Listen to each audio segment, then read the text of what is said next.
जय हिंद मेरे दोस्तों। आज हम आप लोग को प्रश्नावली 3.1 का एनसीईआरटी बुक 10th क्लास का प्रश्न क्रमांक 2 को इस वीडियो के अंदर हम लोग कवर करेंगे। ठीक है, तो आइए देखते हैं इस प्रश्न को कैसे हल किया जाएगा। सबसे पहले प्रश्न को पढ़ते हैं। क्रिकेट टीम के एक कोच ने 3900 रुपये में 3 बल्ले तथा 6 गेंद खरीदी। ठीक है, बाद में उसने एक और बल्ला तथा उसी प्रकार की 2 गेंद 1300 रुपये में खरीदी। इस स्थिति को बीजगणितीय तथा ज्यामितीय रूप में व्यक्त करना है इसको। ठीक है ना, तो अब हम लोग इसको देखेंगे। सबसे पहले तो यह मान लेंगे कि यहाँ गेंद 3 गेंद है और 3 बल्ले है और 6 गेंद है।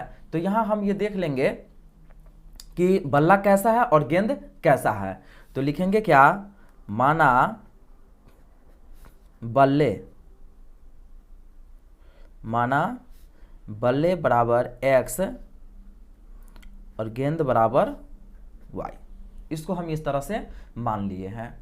ठीक है, अब मानने के बाद हम देखेंगे इसमें कि कितना बल्ले है, तो 3 बल्ले है। तो यहाँ लिखेंगे हम इसको ऐसे 3x प्लस कितना गेंद है, तो 6 है। तो लिखेंगे 6y बराबर क्या लिखेंगे, 3900।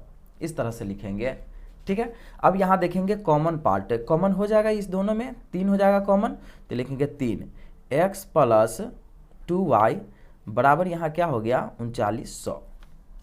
ठीक है, अब इसको हम क्या करेंगे, यहाँ कट करेंगे तो ये 1300 मतलब में कट जाएगा। तो लिखेंगे x प्लस 2y बराबर क्या होगा, 1300। ये समीकरण क्या हो गया, 1 हो गया।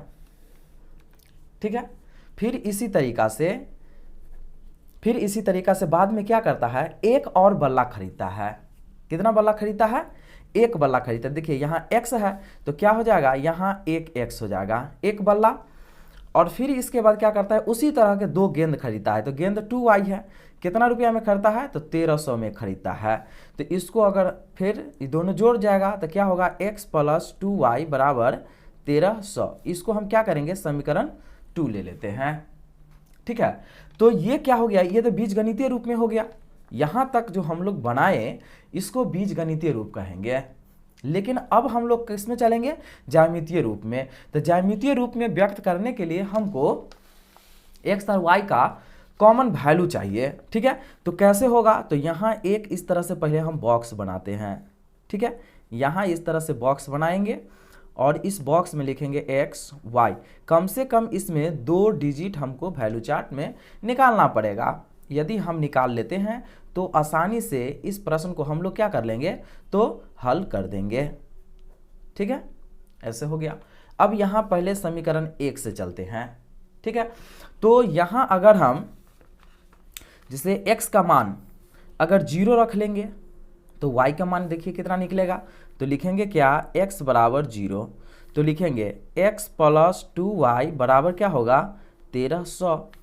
तो क्या होगा, x का जगह 0 रखेंगे हम यहाँ, तो 0 प्लस 2y बराबर क्या हो गया, 1300। तो क्या हो गया, y बराबर 1300 और बट्टे ये 2, इस तरह से कट गया कितना, 650 मतलब ये कट गया। ठीक है, तो यहाँ हम लिखेंगे क्या, 650।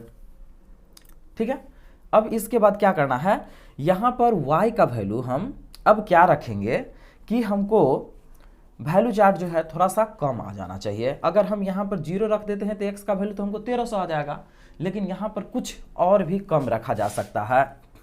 यदि यहाँ पर हम y का वैल्यू अगर 600 रख देते हैं, ठीक है, अब देखिए y इक्वल अगर हम 600 रख देते हैं तो क्या होगा, x प्लस 2y बराबर क्या होगा, 1300। तो लिखेंगे x प्लस 2 गुने 600 बराबर क्या हो गया, 1300। तो क्या होगा, x प्लस 1200 बराबर ये 1300 हो गया। अब इसके बाद यहाँ पर क्या कर देंगे, हम लिखेंगे x बराबर तो 1300 और प्लस इधर तो माइनस हो गया। ठीक है, तो x बराबर क्या हो गया, 100। ठीक है, तो यहाँ पर x बराबर हम क्या निकाल लिए, तो यहाँ पर x बराबर हमको 100 निकल गया। ठीक है, तो समीकरण 1 का तो ये निकल गया। अब हम लोग चलेंगे किसमें, समीकरण 2 की ओर चलते हैं, इसको भी देख लेते हैं। समीकरण 2 में तो यहाँ पर भी क्या करेंगे, हम x का वैल्यू रखते हैं यहाँ पर भी x का वैल्यू हम रख लेते हैं 0 ही रख लेते हैं, x का वैल्यू 0 रखेंगे, ठीक है। x बराबर क्या लिखना पड़ेगा 0। तो यहाँ अगर हम रखेंगे तो क्या हो गया x प्लस 2y बराबर 1300, ठीक है। तो यहाँ क्या हो गया 0 प्लस 2y बराबर 1300। तो y बराबर क्या होगा ये 1300 और बट्टे में क्या हो गया ये 2, इसको भी काट देंगे कितना होगा 650। तो यहाँ भी ये 650 मतलब में कट गया, ठीक है। अब यहाँ पर क्या करना है y का वैल्यू हमको क्या रखेंगे ऐसा कि वैल्यू चार्ट हमको थोड़ा सा कम आ जाना चाहिए, ठीक है। तो कम आने के लिए अगर हम यहाँ पर y का मान यहाँ पर हम 500 रख लेते हैं, कितना रख लेते हैं 500 रखते हैं, ठीक है। तो y बराबर क्या रखें हम यहाँ 500 रखें। तो अब हम देख लेते हैं क्या रखेंगे x प्लस 2y बराबर क्या हो गया 1300। तो क्या लिखेंगे x प्लस 2 गुने 500 बराबर 1300। तो क्या होगा x प्लस एकरा हो जाएगा 1000 बराबर यहाँ 1300, ठीक है।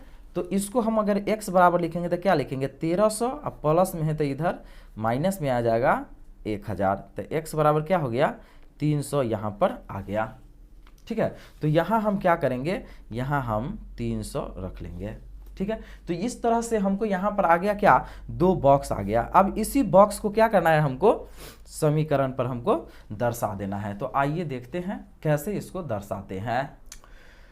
तो अब इसको क्या करते हैं अब हम ग्राफ पर इसको दर्शा लेंगे, ठीक है। तो ग्राफ पर अगर हम दर्शाते हैं तो देखिए यहाँ क्या आ गया 2 बॉक्स तो हम निकाल लिए थे, यहाँ पर समीकरण 1 का यहाँ निकाल लिए थे, समीकरण 2 का निकाल लिए थे, ठीक है। अब इसको हम इस ग्राफ के माध्यम से इसको दर्शाते हैं, ठीक है। आप ग्राफ पर भी बना सकते हैं पेज पर और सादा पेज पर भी आप बना सकते हैं, ठीक है। तो यहाँ देखिए x का वैल्यू 0 है तो यहाँ क्या हो गया 0 0 हो गया। सब साइड हम क्या ले लिए हैं सबसे अधिक इसमें क्या है 650 है। तो इस चारों कतन हम ले लिए हैं 700 800 करके ले लिए हैं, ठीक है। यहाँ x होता है x डैश है, y है y डैश है, x में तो खैर प्लस में लिखाता है, x डैश में माइनस में लिखाता है, ठीक है। y में लिखाता है प्लस में और y डैश में लिखाता है माइनस में लिखाता है। तो अब यहाँ देखेंगे x का वैल्यू यहाँ 0 है तो चलिए यहाँ x और y यहाँ ओरिजिन जो मूल बिंदु होता है वो 0 0 ही होता है। अब कितना है y का वैल्यू 650 है तो यहाँ पर हम आ जाते हैं 650 क्या होगा 600 और 700 के बीच में हो जाएगा, ठीक है। तो यहाँ पर हम ले लेते हैं ये, तो इसको क्या लिखेंगे 0,650 इस तरह से लिख लिए, ठीक है।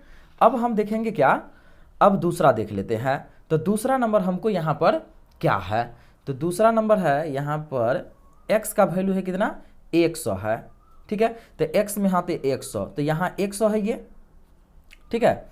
और y का वैल्यू कितना है तो y का वैल्यू हमको 600 है तो y का वैल्यू फिर हमको यहाँ पर आ गया 600 आ गया, समझ ना।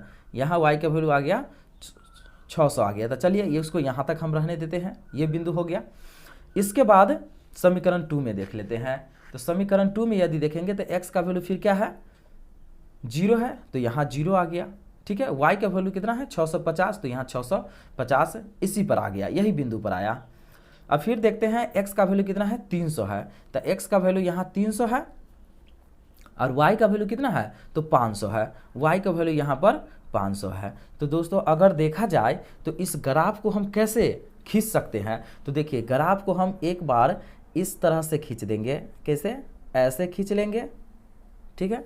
और एक बार इस ग्राफ को हम इस तरह से खींच लेंगे तो यहाँ अगर देखा जाए तो यही हमारा क्या हो गया यहाँ पर ये आंसर का केंद्र बिंदु हो गया, ठीक है। तो दोस्तों आप चैनल को सब्सक्राइब कर लेंगे और अधिक से अधिक अपने मित्रों के पास क्या करेंगे तो इसे शेयर कर लेंगे।